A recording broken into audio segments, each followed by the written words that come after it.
Hi, I'm Andrew Cephas, the Public Information Officer for the Prince George's County Department of Corrections, and we're here for another Milestone interview series. For this interview, I'm here with Major Smith, Shavon Smith. Thank you for joining us today, Major. Thank you, Andrew. So to start the interview off, where are you from? Okay, I was born in Washington, D.C. actually. If I want to be specific, because I'm a big D.C. fan, I was born on Montana Avenue, born and raised, lived there up until I was about 18 years old. Went to all D.C. public schools. Can you describe your upbringing, what it was like growing up in D.C.? Sure. I'm the sixth. I'm the baby, so it's four girls and 2 boys. Like I said, I love go-go. That's a DC thing. Mumbo sauce. Okay. I like that. Fried rice, you know, but I was in mentor programs. I was in the band. I played the trumpet, if you want to get specific, and I was a flag girl in marching bands. So what drew you to corrections? I know a lot of people don't grow up wanting to be a police officer, corrections officer. What got you into the field? To be honest, I was a police recruit, okay? Didn't know anything about corrections other than watching, I don't know if you born, but the show called Oz. Okay, no. So Oz was like a series that came on. It was, you know, giving people some insight on working in the jails and what they do in the jails. So of course, I didn't think of corrections, but I was actually a police recruit. And then they had like a hiring freeze. Prior to me applying for police, I worked at the Office of Management and Budget as an intern there, and then had a baby young, and I was just looking for stability in a career, and I met one of the police recruits. I was going through the background. We had a hiring freeze here. Then I met Lieutenant Letman, retired Lieutenant Letman at the time. And then the police asked us if we wanted to come to corrections until the academy started. And I said yes, and I've been here ever since. Okay. And what year was that? 2000. 2000, okay. So is there any person or something here at the jail that you would credit for mentoring you or teaching you how to be a correctional officer and how to have a successful career? So a lot of the people, it's not a person in particular. Because when I came here, the facility was like a family. So, but Letman was my first initial contact, and I liked that. As her being a recruiter, I was like, okay, if she can do that, I guess I can do it too. She gave me a tour, but what she did not tell me is that at the time this was direct supervision. So I didn't know that, you know, the setup of the facility, like we're actually inside with the inmates, so that kind of turned me off. But you know, going through the academy and everything, she was like one of the first people that I could say had a big influence on me as being a correctional officer. Okay, so compared to when you first came to the Department of Corrections, what are some of the main differences you see between how the jail operated then compared to now? So when I started in 2000, it was more staffing here. We had a lot of people who have since retired that had like 15 plus years of being a correctional officer. So the training was a lot different. It was a lot more detailed, and you really got the opportunity to get all the training that you need. Now moving forward, now we're really struggling with a lot, especially since the pandemic. We've lost a lot of staff. And so we're suffering with a lot of staffing shortages now. And the newer officers that have now come on within the last 3 or 4 years, they really haven't had an opportunity to see the full way that the facility runs because of the pandemic. So I know it's kind of hard to know what to expect when you're coming into this type of environment to work, but has working in a jail been what you expected? Has it been a surprise? It's been that and more.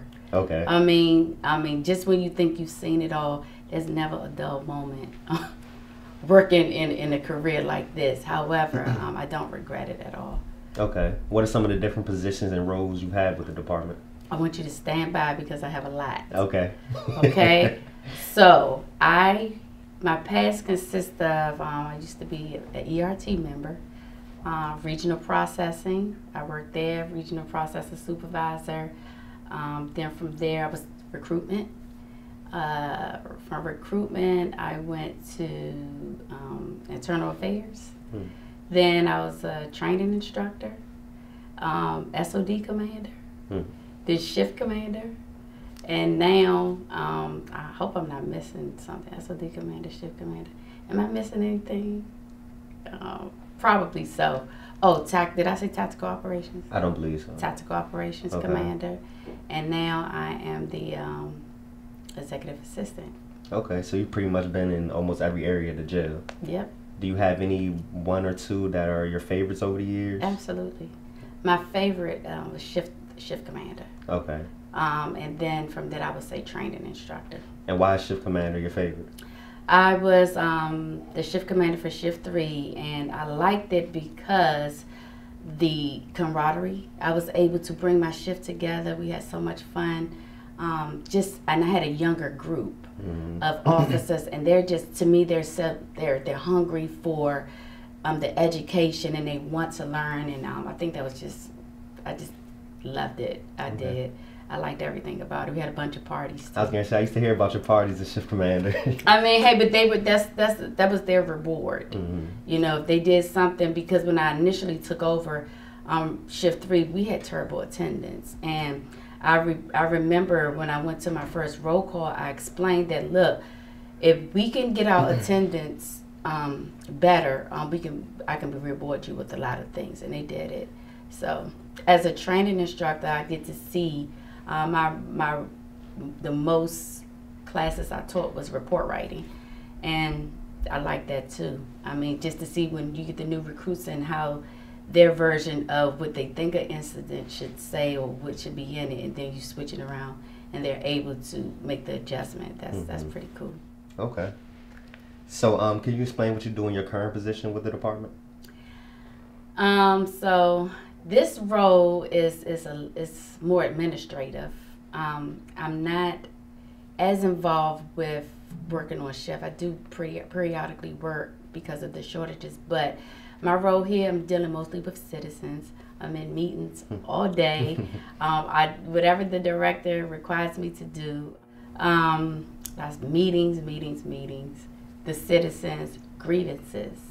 I get to meet other agencies and see what they get to do. So it's kind of like fun because you're seeing the administrative side of the agency that we're not privy to coming up in ranks. So that's pretty much what I do. So I know you said this role is different from previous roles you've had with the department. What is something you think you learned in this position that pretty much every staff member here at the jail could benefit from?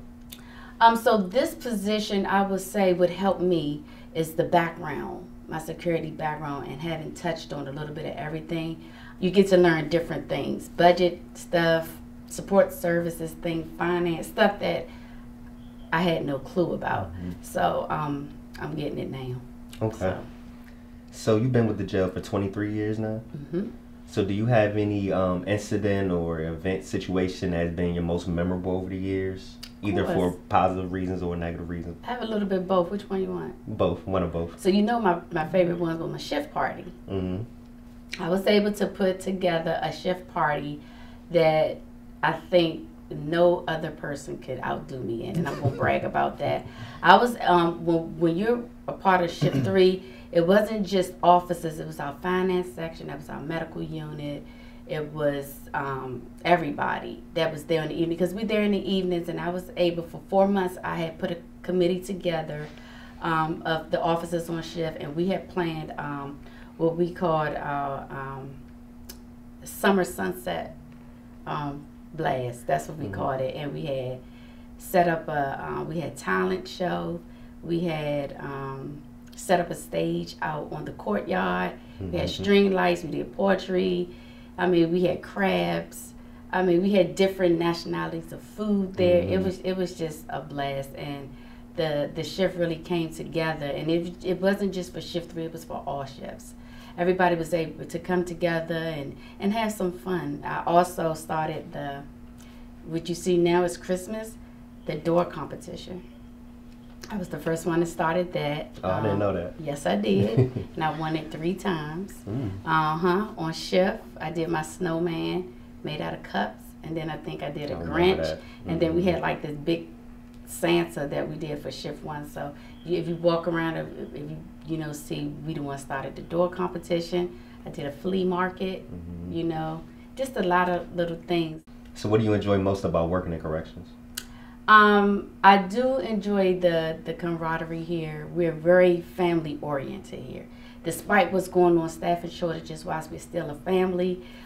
We help each other. We come together when we need to. This career has, put my son through college. I finished school. I was able to buy a house, and I was able to dip and dab in a little bit of everything. So I'm excited to be able to still be here and speak about that. So everybody don't get that opportunity. Right. So on the other end of things, what's the most difficult part about working in corrections? So working the shift. If you're not a shift person, the hardest part of corrections is coming to work.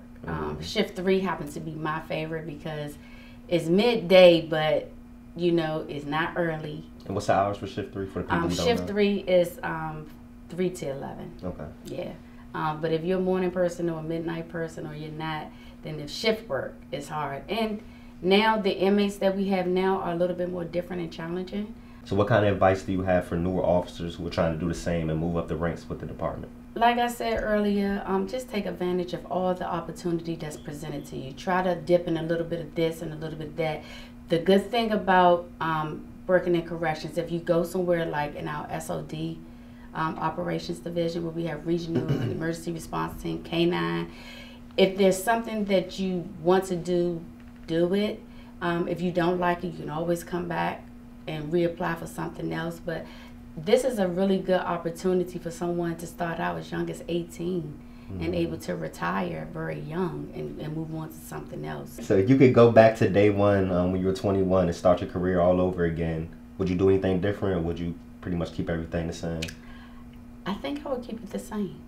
So for those who are coming in, give us a shot. I mean, it's a very good career for someone who's young.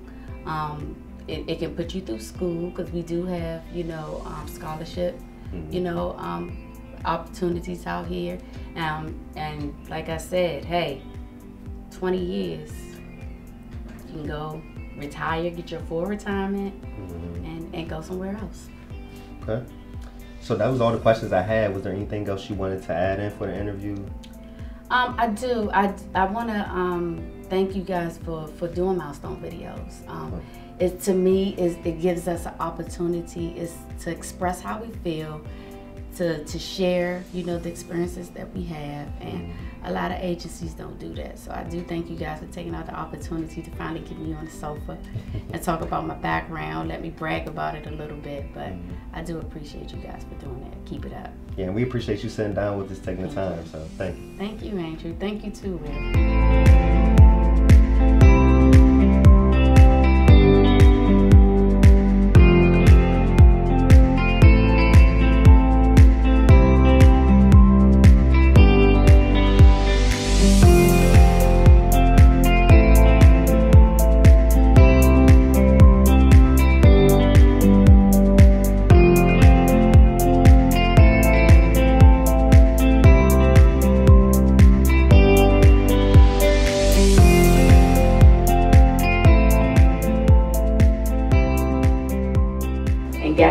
Couldn't remember the key to get in the door, and we all fell into the door.